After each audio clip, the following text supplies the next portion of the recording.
যাবো কোন দিকে বেরোবো? বর্ধমান যাবো। বর্ধমান? হ্যাঁ বর্ধমান তো হুগলি সিধু ধরতে। আচ্ছা এখানে শুধুই ভাত আর কিছু নেই।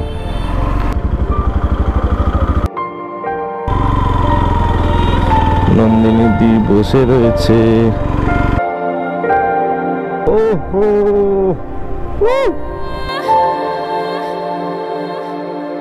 এইমাত্র বৃষ্টি নেমে যাবে। তো গাইজ আমরা এখন আছি ডানকুনিতে। ডানকুনিতে এখানে এসে একটুখানি কিছু খেলাম দিলাম, এরপর একটা চা খাবো, তারপর চা খেয়ে এখান থেকে বেরোবো। এখানে ডানকুনিতে কী পরিমাণ জ্যাম দেখো, এখানে ডানকুনিতে জ্যামটা দেখলে বুঝতে পারবে। এই লেভেলের জ্যাম ডানকুনিতে চলছে। তো এখন এই জ্যামের মধ্যে থেকে আমরা এখান থেকে কী করে বেরোবো আমরা সেটাই ভাবছি। মানে অলরেডি এই কাঁধগুলো প্রচণ্ড যন্ত্রণা করছে। মানে এই সোজা হ্যান্ডেলের গাড়িতে যখন আমি বসি, মানে চালালে পরে যেটা সমস্যা হয় সেটা হচ্ছে যে ডিরেক্টলি উইন্ড ব্লাস্টটা এই জায়গাগুলোতে লাগে, যার ফলে প্রচণ্ড ব্যথা হয়ে যায়। তো সেই জন্য আমার R15 ঠিক আছে।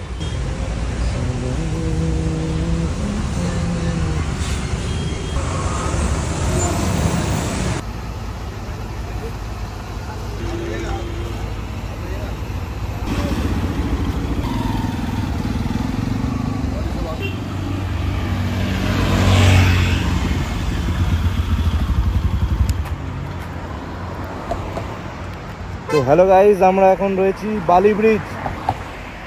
তো বালি সেতুতে আমরা দাঁড়িয়ে রয়েছি, পিছন দিকে গঙ্গা এই যে দেখতে পাচ্ছ।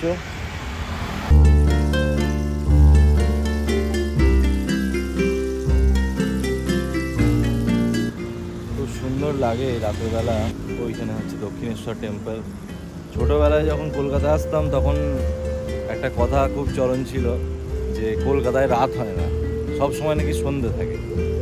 তো তখন রিজেন্টে এরকম থাকতো যে কলকাতায় এত বেশি লাইট, এত বেশি আলো জ্বলে, সেই জন্য আকাশের দিকে তাকালে মনে হয় যে সন্ধ্যে সন্ধ্যে লাগছে। তো সেটা খানিকটা সত্যি কথাও। হ্যাঁ, তবে যেরকম ছোটোবেলায় ওটা শুনে যেরকম আমরা এক্সপেক্ট করতাম, মানে আমি যেরকম ইমাজিন করতাম সেটা কিন্তু নয়। মানে রাত হলে অবভিয়াসলি রাতের মতোই লাগবে, কিন্তু হ্যাঁ খানিকটা আকাশটা একটু আলো আলো লাগে দেখতে, দূর থেকে দেখলে পরে, বিশেষ করে কলকাতার ভিতরের দিকটায় গেলে।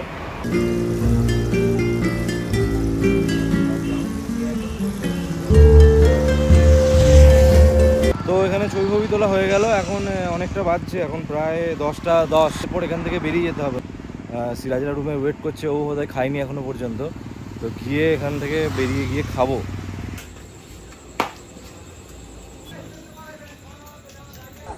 রুটিটা ধর।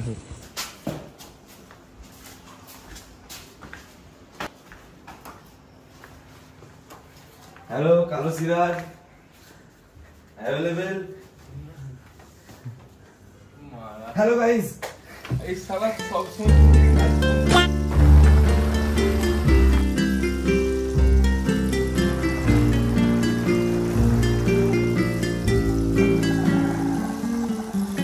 মাথায় মেঘ আমরা দেখতে পাচ্ছি।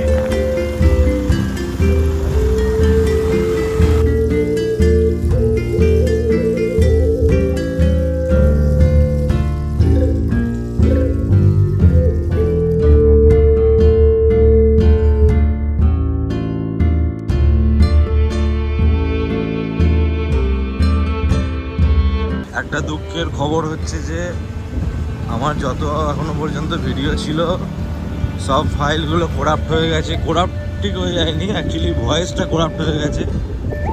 তো সেই কারণে ওই ভিডিওগুলো নান অফ ইউজ। এখন আমাকে নতুন করে ব্লগ বানাতে হবে। অ্যাকচুয়ালি আগামীকাল থেকে আমাকে ব্লগটা শুরু করতে হবে। কালকে আজকের দু একটা ফুটেজ ইউজ করলে করা যেতে পারে, কিন্তু সব ফুটেজ ইউজ করা যাবে না। গাইস আমরা চলে এসেছি রাকেশের ফ্ল্যাট।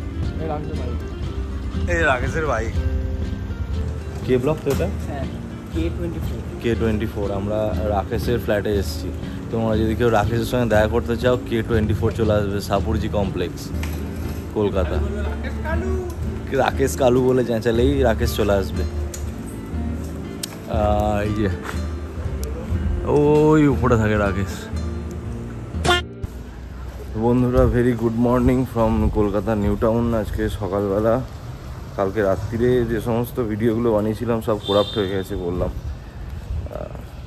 এই জাস্ট ঘুম থেকে উঠলাম, উঠে একটুখানি কিছু এই তো আর এতক্ষণে বেরোলাম। এখন বাজছে অলমোস্ট 11:15 বাজছে। বাইকে কিছু কাজ আছে, এখন ফার্স্ট কিছু খাই, তারপর দেখা হচ্ছে। তো সিরাজের কমপ্লেক্স থেকে বেরিয়ে গেলাম। এখন এখান থেকে সামনে এখানে খাবার দাবার কিছু পাওয়া যায় নাকি দেখি। নন্দিনীর হোটেলে বোধহয় ভাত টাত ছাড়া আর কিছু হয় না, বাকি এখানে অনেক দোকান রয়েছে, কোথাও না কোথাও কিছু না কিছু পেয়ে যাবো। কালকে রাত্রিরের জন্য এত খারাপ লাগছে, কালকে পুরো রাস্তাটা আমি ভিডিও বানাতে এসেছি, কিন্তু তারপর দেখছি পুরো ভিডিও ফাইলগুলো একটাও আর কোনো কাজের নেই।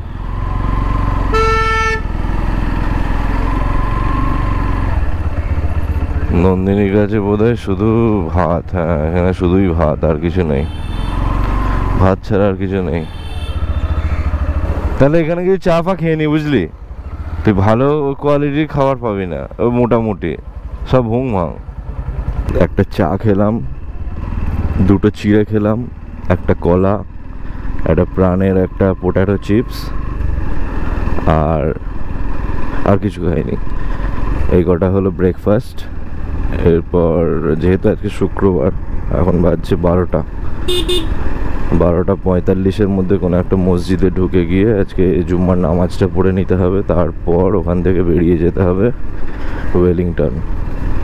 এই মেট্রো লাইন, এই লাইনটা যদি চালু হয়ে যায় তাহলে পরে আর কোনো চিন্তাই থাকবে না, মানে কলকাতায় ট্রাভেল করা এত ইজি হয়ে যাবে, ট্রান্সপোর্টেশনটা একদম নেক্সট লেভেলে চলে যাবে। কারণ এখন যে কলকাতায় যে পরিমাণ জ্যাম আর যে পরিমাণে ট্রাফিক থাকে এখানে দেখতে গেলে, আর এই সাদা বাসগুলো এত বিরক্তি করে, বারাসাত বাসগুলো। ডান দিকে এটা হচ্ছে ইকো পার্ক, আর সামনে ওই যে দেখা যাচ্ছে ওয়েস্টিন। বেহতে হ্যাঁ না, বেহতে হ্যাঁ না। তো মেঘের যা অবস্থা দেখে মনে হচ্ছে এই মাত্র বৃষ্টি নেমে যাবে, একদম কালো মেঘ করে রয়েছে। এই সামনেরটাই যাব এখন, ওই দিকটাতে ভাই বলেছে ছবি তুলবে।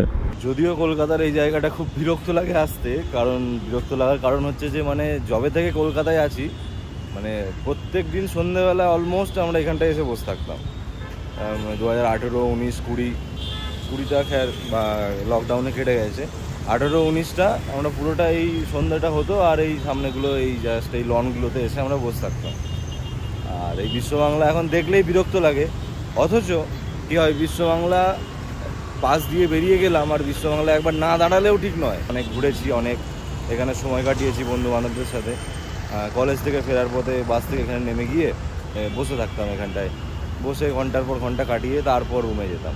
করার মতো কিছু ছিল না তখন, কলকাতায় আমি একা থাকতাম, সিনিয়রদের সঙ্গে থাকতাম, তারা সবাই জব টব করতো, আর সেই ক্ষেত্রে তখন আমি সন্ধ্যার টাইমটা এখানে বসে থাকা প্রেফার করতাম।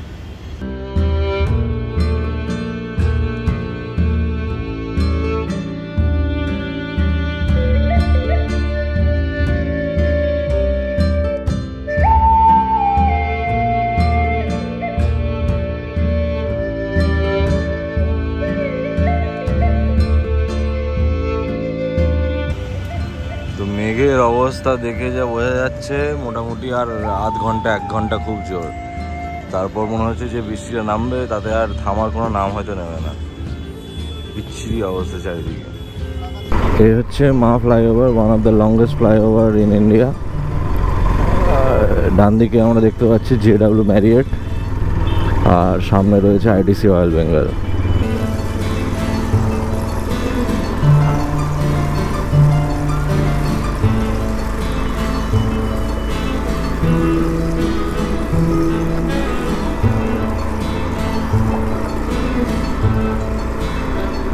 ওই সামনে যেটা দেখছো বিল্ডিং, ওটা হচ্ছে যে India's first residential connected tower ওটা। তো ওটা একটা রুফে একটা গার্ডেন দেখতে পাচ্ছ, ওখানে রয়েছে গাছ ফাছ লাগানো রয়েছে, আর ওটা একটা বিল্ডিং তো আর একটা বিল্ডিংয়ের মধ্যে ইন্টারকানেক্টেড ওটা। আর ওই সামনে রয়েছে সায়েন্স সিটি, ওটা জাস্ট সায়েন্স সিটির পিছনেই পড়ে ওটা। আমার মনে হয় আই গেস রাস্তা আমি ঠিকই যাচ্ছি, আমার মনে হয় না যে ভুল রাস্তায় যাচ্ছি।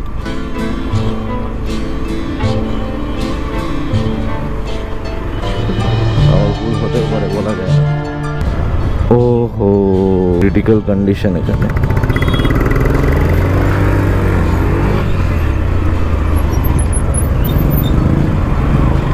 ওই যে সায়েন্স সিটি বাঁদিকে। আরে সোরের বাচ্চা রে, ডান দিকে এত জায়গা রয়েছে, বাঁদিকে চাপছিস কেন রে?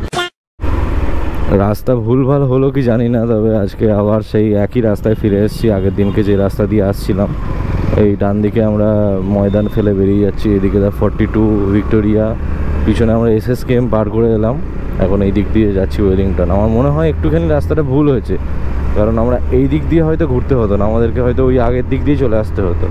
যাই হোক, আমরা মা ফ্লাইওভার থেকে বাঁ দিকে ফের চলে এসেছিলাম। কোন দিকে কোন দিকে কোন দিকে? ঠিক আছে, একবার একটুখানি যদি কলকাতার রাস্তায় রাস্তা ভুল হয়ে যায়, বাস আর কিছু করার থাকবে না। তারপর যে কোথায় দিয়ে তোমাকে ঘোরাবে,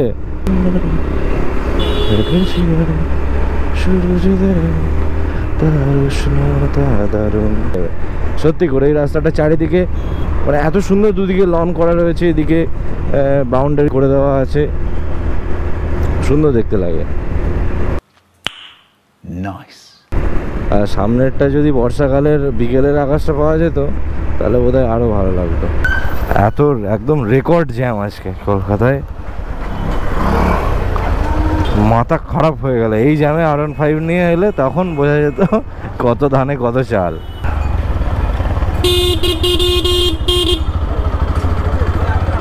র্যাপিং হয়, এই র্যাপিং হবে তো নাপ দেখি। ওই ট্যাঙ্কটা একটু ল্যামিনেশন করে দিতে হবে, শুধু ট্যাঙ্কটা ওই ম্যাট পেপার দিয়ে ল্যামিনেশন হবে।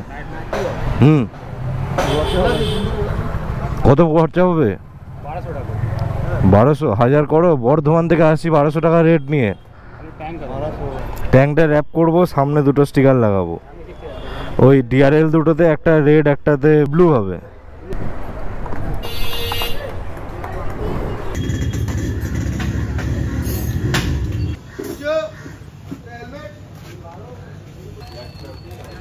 KFC খাবার চলে এসছে। KFC যাওয়ার মতো পরিস্থিতি হলো না বাইকের, যেহেতু কাজ চলছে। তো KFC থেকে অর্ডার করে নিলাম, এখন এখানে বসেই খেতে হবে, আর কোনো অপশান নেই, ভালো লাগে না। এই ডিপটা সব থেকে ভালো। খোলো বন্ধু। ও ওয়াও, ওটা খোলো দেখি। অসাধারণ, দুটো বার্গার অসাধারণ। যে KFCতে যে ক্রিসপি চিকেনটা দেয়, এই যে এটা হচ্ছে সব থেকে অসাধারণ। আর তার উপরে যে লেয়ারিংটা করা আছে, ও আগুন। কেমন ভাই? চিকেন তো চালাও, অসাধারণ। আহা হা। তো KFC থেকে খাওয়া তো হয়ে গেল, একটা ফ্রি ছিল ওর সাথে, 3টে পেরি পেরি চিকেন ছিল, ওইটা খুব একটা ভালো লাগলো না। খাওয়া হয়ে গেছে, এখন একটা জলের বোতল লাগবে আর একটা কোল্ড ড্রিঙ্কস লাগবে। তো গাইজ আমরা এখন রাস্তা দিয়ে হাঁটছি, যাচ্ছি মেট্রো গলি থেকে। আমরা ওয়েলিংটনে ছিলাম, ওখান থেকে হেঁটে 800 মিটারের রাস্তা ডিস্টেন্স, 800 মিটার দেখাচ্ছিল, হাঁটছি 6 মিনিট লাগবে দেখাচ্ছে। ওয়েদারটা আজকে যে রকম আছে, তাদের রোদ তো নেই, কিন্তু তার সঙ্গে হিউমিডিটি প্রচণ্ড রয়েছে।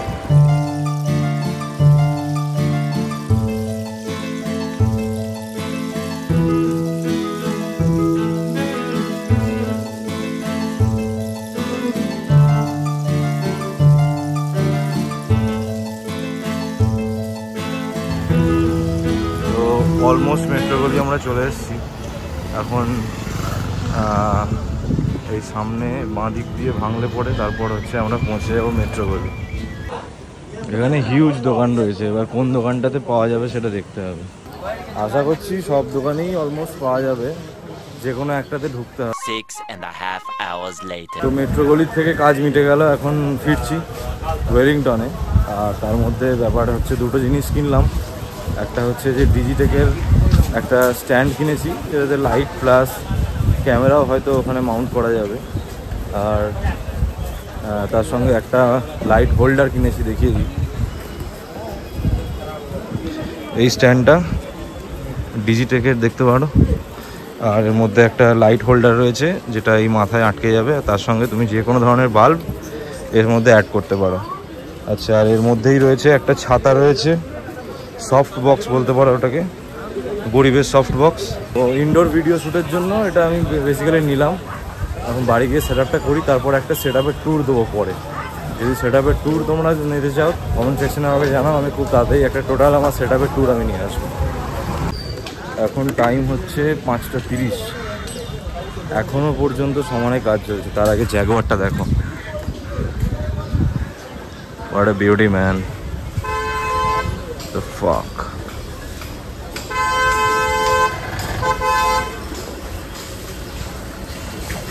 অনেক পুরনো মডেল।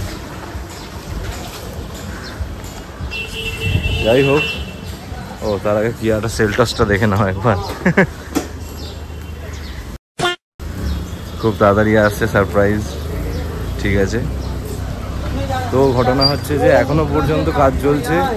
একটা ট্যাঙ্কের ল্যামিনেশন করাতে যে 4 ঘন্টা 5 ঘন্টা ধরে আমরা বসে আছি এখানে, এটাই অবাক ব্যাপার। আমাদের এর থেকে বর্ধমানে তাড়াতাড়ি হয়ে যায়। 1:30 নাগাদ আমরা এখানে ঢুকেছি, এখন বাজছে 5:30। 4 ঘন্টা এখানে বসে রয়েছি, এখনও অন্তত আধ ঘন্টা তো লাগবেই। তো গাড়ির র্যাপ তো করা হয়ে গেছে, এখানে এগুলো ল্যামিনেশন করা হয়ে গেল। সামনেটা এই যে এটা হয়েছে দেখাচ্ছি,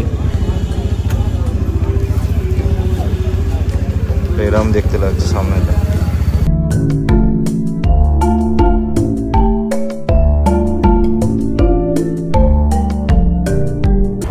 এতক্ষণে কাজ শেষ হলো, 6:30 বাজছে। 1:30-এ আমরা এসছি এখানে, তাহলে সময় লাগলো হচ্ছে 5 ঘন্টা। তো এখন এখান থেকে বেরিয়ে বাড়ি যেতে মোটামুটি আমাদের অলমোস্ট 9টা বেজেই যাবে, কারণ সেই এনার্জি আর নেই যে ননস্টপ আমরা বাড়ি বেরিয়ে যাব। ননস্টপ যাওয়া হবে না, তবে দাঁড়িয়ে দাঁড়িয়ে যাব, রাস্তায় খেতে টেতেও হবে, সেই হিসাবে বেজে যাবে, সময় হয়ে যাবে।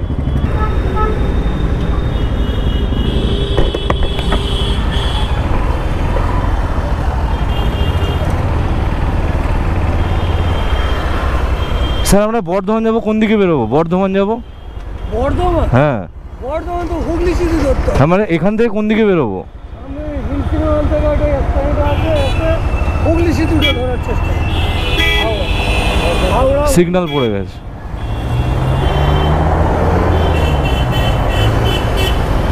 তো আজকে যেটা সব থেকে স্বাদ দিয়েছে সেটা হচ্ছে যে ওয়েদার আছে খুব ভালো ছিল, মোটামুটি খুব ভালো বলবো না, তবে ঘাম হয়েছে আর মেঘ টেক করে আছে, কিন্তু বৃষ্টি একবারও হয়নি, আর প্লাস রোদও ওঠেনি।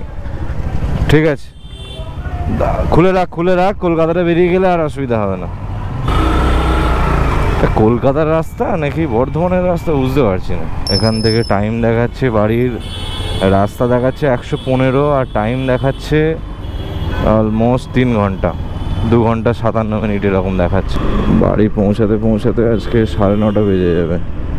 তোমরা কমেন্টস করতে পারো যারা রেগুলার বেসিসে কলকাতা যাওয়া আসা করো, তাদের ব্যাপারটা আমি জানি, কারণ একটা সময় ছিল যখন বাসে আমিও যাতায়াত করতাম কলকাতা বর্ধমান, কলকাতা কুসুমগ্রাম। হ্যাঁ, কারণ হচ্ছে তখন কলেজে থাকতাম। রেগুলার বলতে ওই সপ্তাহে অন্তত 2 বার যাওয়া আসা হয়েই যেত, বাড়ি যেতাম বা বাড়ি থেকে আসতাম তখন। Let's go. এই রাস্তাটা খুব সুন্দর দেখতে লাগে রাত্রেবেলা, অসাধারণ দেখতে লাগে। দেখো দেখো দেখো দেখো, enjoy the view guys, this is Kolkata. এই যে রাস্তার ধারে এই যে ব্লিঙ্ক করছে, এগুলো দেখতে পাচ্ছ, ভালো করে দেখলে লক্ষ্য করবে। এই যেগুলো ব্লিঙ্ক করে, এগুলো বলো তো কী করে, এগুলো রাত্রে হলে কী করে, রাত হলে অন হয়ে যায়, বা এগুলোতে কী করে ব্যাটারি হ্যান ত্যান ইলেকট্রিসিটি কী করে যায়। তো এইটা ব্যাপারটা হচ্ছে কিছুই না, এগুলোতে সোলার প্যানেল লাগানো থাকে, সারাদিন রোদ্দুরের মধ্যে এগুলো চার্জ হতে থাকে, আর তারপর রাত হলেই এগুলো অটোমেটিক ওই ব্যাটারির মাধ্যমে চলতে থাকে। তো একটা ভিডিও করে নিই।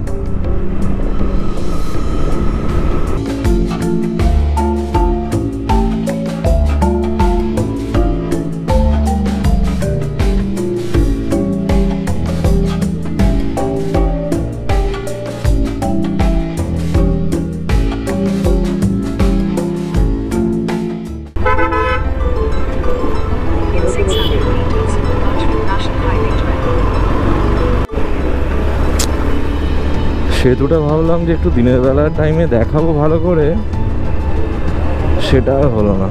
This is the view my boys. ওহো, অসাধারণ অসাধারণ, কি সুন্দর লাগছে, অসাধারণ লাগছে। এই লাইটগুলো জ্বললে যে আরো সুন্দর লাগে, সেটা সারা বছর জ্বালিয়ে রাখলেই তো মিটে যায় বাবা। গঙ্গা বয়ে চলেছে তলা দিয়ে। কালকে আমরা ছিলাম বালি ব্রিজ ওই দিকে।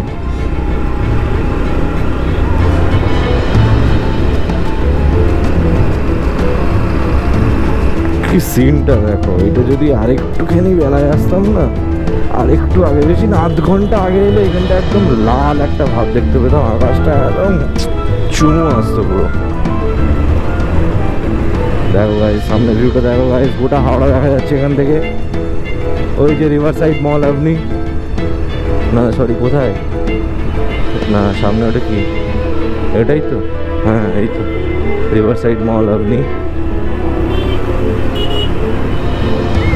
তো এখন আমরা চলে এসেছি সলভ, খড়গপুর এক্সপ্রেসওয়ের উপর দিয়ে আমরা যাচ্ছি। কিছুক্ষণের মধ্যেই আমরা NH2-তে গিয়ে কানেক্ট করব, তারপর আমরা চলে যাব দিল্লি। কবে হবে, চলো এখন দিল্লি যাব না, ছেড়ে দিলাম, এখন আপাতত বাড়িই যাই। এত জ্যাম, সব মিলিয়ে খুব চাপ হয়ে যায়। এই এত লেটে বেরিয়ে কী করে এই টাইমে বাড়ি ঢুকবো, এই একটা খুব সমস্যা। তবে কি হয় জানো তো, একটা টাইম আসে, একটা এজ আসে, তারপর তোমার তখন তুমি রিয়েলাইজ করো যে তোমার সাথে কিন্তু তুমি একাই আছো, সব থেকে বেস্ট তুমি, তোমার সাথে ঘোরার জন্য তুমি একমাত্র বেস্ট পারফেক্ট পারসন, তার থেকে ভালো আর কেউ হতে পারে না। এক্সেপশনাল কেস থাকতেই পারে, দু একটা বন্ধু ভালো থাকতেই পারে, কিন্তু আমার মনে হয় পারফেক্ট যদি কাউকে হতে হয় তোমার পিলিয়ন, সেটা হচ্ছে একমাত্র তুমি। সেটা আমার তো মনে হয় একা ঘোরার মধ্যে একটা আলাদাই অনুভূতি রয়েছে, একা ঘোরার মধ্যে একটা আলাদা আবেগ রয়েছে। আর আমি সব থেকে বেশি আমি প্রেফার করি, আমার অবশ্যই ভালো বন্ধু রয়েছে, আমাকে যদি মেনশন করতে হয় আমি অবশ্যই বলবো মিয়াজান আছে, সিরাজ আছে, সাইফুল আছে, ইনজাম রয়েছে, ইমরান রয়েছে, অনেক ভালো বন্ধু রয়েছে, আরও রয়েছে। কিন্তু ঘটনা হচ্ছে যে যদি আমাকে বলা হয় যে আমার সাথে সব থেকে আমি কাকে নিয়ে ঘুরতে বেশি পছন্দ করবো, আমি আমার মেয়েকে নিয়ে সব থেকে ঘুরতে বেশি পছন্দ করি। হ্যাঁ, এখানে আমার মেয়ে মানে নিশার কথা বলছি আমি, তো তাকে নিয়ে আমি ঘুরতে সব থেকে বেশি, আমি তার সাথে সব থেকে বেশি কমফোর্টেবল, তার সাথে ঘুরে আমার সব থেকে বেশি আমি আনন্দ পাই, সব থেকে বেশি আমি মজা পাই। কারণ মানে একটা হয় যে একটা কম্প্যাটিবিলিটির একটা ব্যাপার থাকে। অনেক সময় এটা হয় যে অনেকে বলবে যে একটা ছেলে আর একটা ছেলের মধ্যে যে কম্প্যাটিবিলিটি থাকবে একটা মেয়ের সঙ্গে, একটা ছেলের কখনোই সেই কম্প্যাটিবিলিটি থাকতে পারে না। কিন্তু তুমি যদি তোমার পারফেক্ট তুমি মেয়ে খুঁজে পাও, যে তোমার জন্যই তৈরি হয়েছে, আমার মনে হয় যে তার সঙ্গে যে কম্প্যাটিবিলিটি থাকবে সেটা আর তুমি গোটা পৃথিবীতে কারোর সঙ্গে পাবে বলে আমার মনে হয় না। তো তার সঙ্গে আমি বহু জায়গায় ঘুরেছি, কলকাতা গেছি হাজারো বার, তার সঙ্গে আমি উড়িষ্যা গেছি, তার সঙ্গে আমি দুর্গাপুর গেছি, তার সঙ্গে আমি আরও অনেক বিভিন্ন জায়গায় তার সঙ্গে ঘুরতে গেছি। তো বড় কোনো ট্রিপ তার সঙ্গে আমার এখনও হয়নি। তো আমাদের সামনেই বিয়ে, আর কিছুদিনের মধ্যে সব কিছু আস্তে আস্তে দেখতে পাবে, একবারে সব কিছু বলে দেওয়া দরকার নেই। তো তারপর আশা করছি যে তার সঙ্গে আমার অনেক জায়গায় ঘোরার ইচ্ছে রয়েছে, দার্জিলিং যাওয়ার ইচ্ছে রয়েছে, বাইকে করে দীঘা যাওয়ার ইচ্ছে রয়েছে, মন্দারমণি, আরও বাইরে লংয়ে যাওয়ার ইচ্ছে রয়েছে, সেগুলো আস্তে আস্তে পূরণ করবো সবই। এখন অলমোস্ট ডানকুনি আমরা চলে এসেছি, ডানকুনি এবার ঢুকবো এবার। তো এখন এসেছি ডানকুনিতে এসে এখানে একটুখানি চা খাচ্ছি, আর কোথাও দাঁড়াবো না, ডিরেক্ট এরপর মেমারি।